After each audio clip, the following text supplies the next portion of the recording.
உண்மையிலே ஆச்சரியந்தாங்க. தேர்தல் காலத்தில விஜய் ஏற்படுத்திய அதிர்வலைகள் ஆச்சரியமா தான் இருக்குது.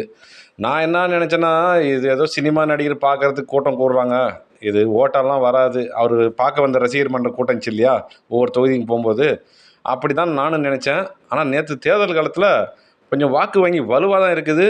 நெறைய ஓட்டு போட இருக்குங்க. தமிழ்நாட்டில ஒரு மாற்றம் வரப்போகுதுன்னு தான் நெனைக்கிறேன். அதாவது மாற்றம்னா ஒரேடியா மாறிடாது.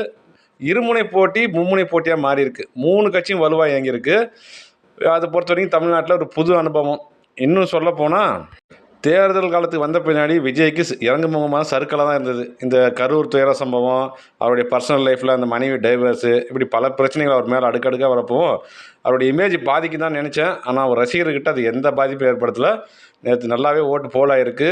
இன்னொரு விஷயம் என்னன்னா, அவங்க எதுக்கு இப்படி ஓட்டு அந்த மாரி ஜெயிக்கிறாங்கன்னா, ரஜினி, கமலுக்கு இவருக்கு என்ன வித்தியாசம்னா, பீக்ல இருக்கும்போது இவரு அரசியல் காலத்துக்கு வந்துட்டாரு. அதனால நல்லாவே வேலை செய்யுது.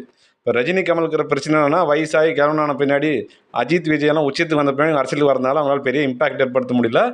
இது நல்லா வேலை செஞ்சிருக்கு தான் நெனைக்கிறேன். எந்த விதமான கூட்டணி பலமும் எதுவும் இல்ல.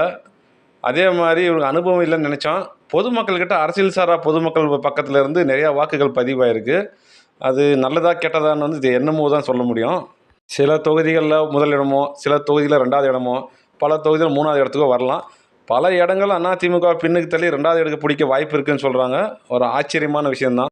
இத்தனைக்கும் இவரு 234 தொகுதியும் பிரச்சாரத்துக்கு போல ஒரு 30 தொகுதி தான் போயிருப்பார் மாரி இது. ஆனா முழுசா போயிருக்கணும்.